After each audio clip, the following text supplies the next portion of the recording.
Yo, what's going on guys? Welcome back to the channel. It's Bertrude and this build is called the Mage Miner. This is a really cool build. Talking about playstyles, this has definitely got a really smart one. It's a level 30 build. We've got 26 figure, 22 strength, 19 dex, and then we've got 17 intelligence. In our flask we've got the strength knot for a little bit more damage and the intelligence knot so we can use all of our spells. And here's a quick look at the armour and talismans that we're using on the build. We've got a selection of different weapons on this build, but to start things off, always equipped in our second weapon slot is a Sword of Centrina. This always stays on the build. Besides that, we've then got the pickaxe, that's got Waves of Darkness equipped on it. As well as this, we've got the Broadsword, that's equipped with the Glintstone Pebble. And then finally, we've got the War Pick, and that's equipped with the Storm Stomp. Really good for comboing into some of our spells. To finish the build off, we've got a selection of spells available for us, but the absolute two main spells on this build are Rock Blaster and the Carrion Piercer. And that's the build guys. It's a really distinct, fun playstyle, and I'll talk about it more as the video goes on. Please don't forget to like and subscribe if you like the content, but it's time for you lot to sit back, relax and enjoy the video.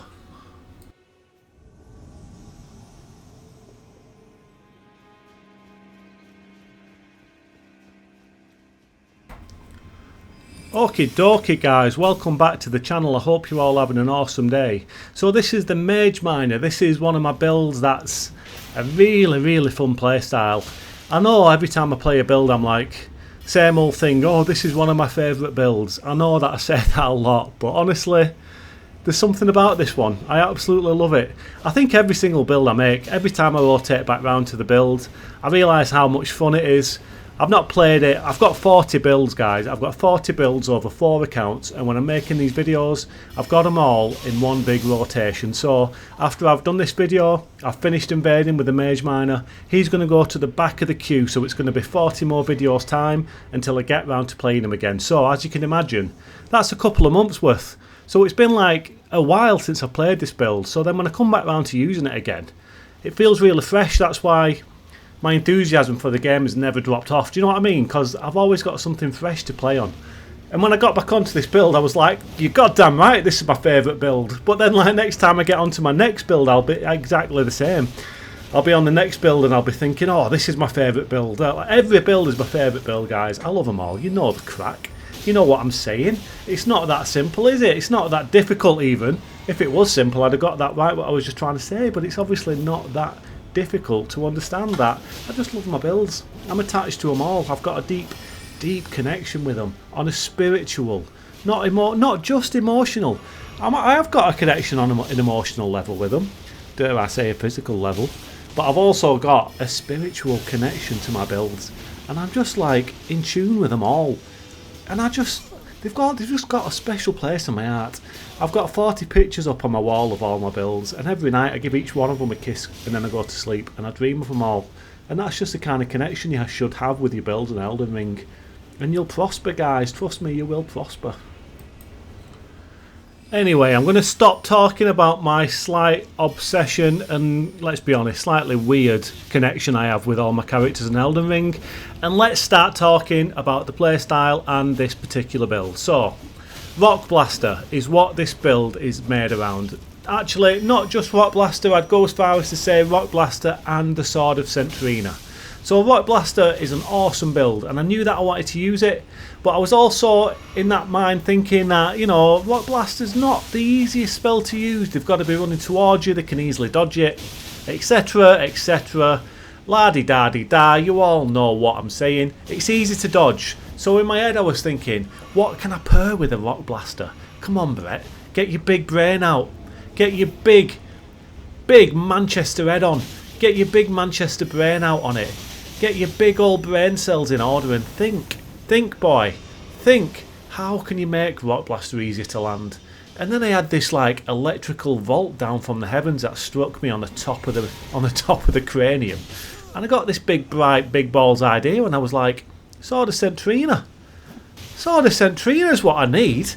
I'm going to put them to sleep, and while they're sleeping, having sweet dreams, I'm going to come up and just give them a big old drill alls up in them. I'm going to give them a rude awakening guys with the Rock Blaster. A drill's all up in the chest and in the back and in the head. and wherever else they feel like they want to take it. Wherever else they feel like they want to take the drill, I'm going to drill them. And the Rock Blaster, it's awesome, it can do some good damage, and when you put them to sleep and pair that with the Rock Blaster, and then you can combo that into the Carrion Piercer and do all kinds of wonderful and weird wacky things. It's just a beautiful thing, guys. Absolutely beautiful. It's a really good play style because it's like this mini game of trying to put them to sleep and then combo that into the Rock Blaster. I know sleep is a little bit cheesy, but in fairness, I am only using one Sword of Centrina, and I'm also not using Sleep Pot, so I don't feel too bad about it. Watch this guy as well, by the way, absolutely zero vigour, sort yourself out. And is that a Guts cosplay? I think it is, a shirtless Guts cosplay. Get away from me, Guts, I'm sick of seeing you. I'm sick of seeing you, Guts. I hate you. I'm really starting to hate you, Guts. Stop cosplaying as Guts, guys. I'm going to say it every single time I see him now. Stop cosplaying as Guts, for the love of all that is holy and beautiful in the land. Please, please think of a different cosplay. I'm sick of seeing Guts. Anyway, the Rock Blaster. So you may have noticed that we've got a particular staff in our offhand. That is the Digger staff, I believe, and we're using that to improve the effectiveness of the Rock Blaster. So, you know, that's the main goal of this build, put them to sleep and use the Rock Blaster. So we're obviously using the staff that's going to give it a little bit more damage. As some of the other spells on this build, we've got the Carrion Piercer. That can be really good for comboing in to Rock Blaster, so we give them a little drillage. Just give them a little drill alls up in them. And then when they're recovering from taking a good old drill alls up in them, we can stick it in them again with the Carrion Piercer. So they've been drilled alls up in them. And then once they've come round from that, they're getting stuck in good and proper with the Carrion Piercer alls up in them. And it's just like, they're just getting dominated left, right and centre. You know what I mean? That's how it works, guys. Combos. We're all about the combos. You may have noticed that we've got the pickaxe on this build. We've used it in a couple of invasions so far, I think, on the video. That's got Storm Stomp. And believe it or not, sometimes you can combo Rock Blaster out with Storm Stomp. So you can stamp on the head, stamp on the toes, stamp on whichever body part you can find, give them a little bit of a shock, and then when they're coming around from Storm Stomp, you can Rock Blaster them again. So that's another way we can land Rock Blaster on this build. Or if you're feeling a bit spicy, if you're feeling a bit kinky, if you're feeling a bit giddy, you know what I mean? You can Storm Stomp and then give them a sweet old Carrion Piercer alls up in them. Or you could even Storm Stomp and then give them one of our projectile spells just to mix it up a bit and keep them guessing. And they'll be like, whoa, oh, what's coming next? He used Rock Blaster and then he used a projectile. And I can't get my head around this. What is this guy playing at? You know what I'm saying, guys? You've got to mix it up, haven't you? Keep them guessing. Keep them on the toes and they're just not going to know what's coming at them next. Now, listening this audio back after I've just recorded and I've checked it, I just referred to the war pick as the pickaxe. And that was wrong because obviously I'm talking about the little one, the war picks. But in that last invasion, we did use the pickaxe, the big old pickaxe. Now, the reason I'm using the war pick and the pickaxe on this build is quite simple. This is kind of like a drill character. He's a miner. You know what I mean? He came out from the dark depths of the caves. He loves to like just hit rocks. That's what he does. He likes to drill rocks. He likes to hit rocks. He's got all these tools for like mining and drilling and rocking and rolling in the mines, in the dark, in the depths, getting all them rocks off the walls, doing his job. He's a top miner, this guy. He loves what he does. If you enjoy your job, guys, you'll never work another day in your life. Everyone knows that. So does this guy. That's why he's so good at drilling stuff and mining stuff. And that's why he's got all these tools for doing a good job in these invasions when he comes out on a weekend. And he just goes hunting. This is how he likes to spend his free time. He loves it down in the mines, but when he comes out, he likes to go and hunt hosts and summons and just use all them tools on those people and just give them, like, you know, practice what he's learned during the week at work on human bodies in the lands between. And you can't blame him, really. But the pickaxe, it's just like a big old spiky heavy weapon, innit? And it just suits the build, guys. It's just absolutely perfect lore-wise for the build that he's got this big old pickaxe. And he's going to smash it in your head. He's going to smash it in your head and he's just going to, like, destroy you with it. And it's got a really good Ash of War equipped on it, Waves of Darkness. Obviously, we all know how good Waves of Darkness is. And it's an intelligent build.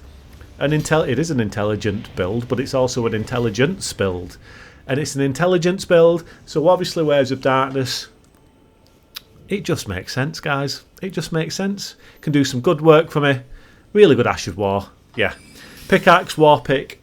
Stone Digger, Stone Digger staff, the Rock Blaster, it's all part of a character that we're creating with this build. I think it's all coming together. You know what I'm saying, guys, I'm a character maker. I like to make characters, but also characters that are effective and have got a bit of lore and a bit of personality behind them. And this guy's got exactly that. So in this invasion we're using the final weapon on the build that we've not yet spoke about, and that is the good old-fashioned broadsword. Again, you know, it's probably the standout weapon that really doesn't fit in the build lore-wise. He's just got a sword, guys, you know what I mean? He's just likes a bit of variation. He's got two big pickaxes, you know, pickaxe-type weapons. And he was just thinking to himself, I want something pointy as well. I want something a bit shorter, a bit more pointy, a little bit sharp. Because I just want to sticks it all up in them in some variative ways. A bit of variation for sticksing it all up in them. And the Ash of War on that one is the Glintstone Pebble, which is just quite a cool Ash of War. You all remember how broken the Glintstone Pebble used to be. It was like one of... Oh, nice parry. Did you see that? Sweet parry. But yeah, the Glintstone Pebble used to be just probably the strongest Ash of War in the game, but then it took a nerf and people stopped using it. But I actually still really like it. I think it's a top Ash of War. You can use it just as a projectile if you like, just to mix things up and just be like, what's going to happen next? No one knows what's going to happen next, but with the Glintstone Pebble you can just say, I'm going to throw a little blue ball at you. And then you've got the option to follow that up with a big thrusty McThruster. All's up in him like that, right in his belly button. And what a stylish way. What a stylish way to end that invasion with the Glintstone Pebble. Just beautiful, guys. It's just a beautiful thing. I think that's all the weapons on the build that we just spoke about, but the absolute main weapon on the build is the Sword of Centrina, and that is always in our second weapon slot. So whatever other weapon we're pairing it with, whether it's the pickaxe, whether it's the war pick, or whether it's the broadsword, whichever one of those we happen to be using for whichever particular invasion, the Sword of Centrina is always equipped in our second weapon slot, so we always have the option to pull that little bad boy out and send some people to sleep. GTS, good night, go to sleep, darling. Have a nice one. Hope you dream of some lovely things, but not for too long, because you're about to get woken up with a big horrible nasty blue drill in your face. And I hope that is going to be the end of each invasion when that happens, because it's just such a stylish way to beat someone in an invasion. It's just a beautiful thing, guys. This build is so much fun. This is something that I always talk about in my videos. This is something that each and every single build that I've ever made is aiming to do, and that is create a play style. Yeah, you can have a build that is like a meta build. I'm not throwing any shade on meta builds here or meta players, guys. This is not meant to come across in that way. But you can make a meta build at like 125, and I have got loads of 125s. Or a meta build at any level. You know what I'm saying? You can just make a meta build that has got you could say like make a strength meta build, and it's just got every single strength weapon available to you. But everyone just ends up using double great spears and switches to the Stormhawk axe.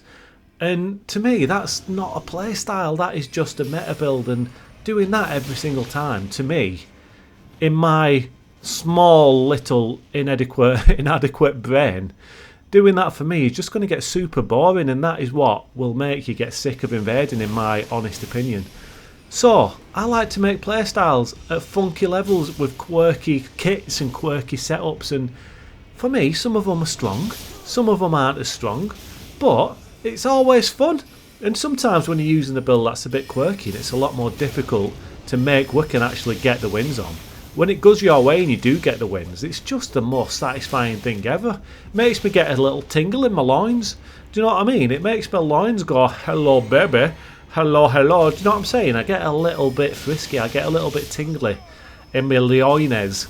And it just does it for me, guys. That is what invasions are all about. Make characters, make builds. Don't just cosplay as Guts. If you're going to do something different, don't make it a Guts cosplay. For the love of God, please don't do that.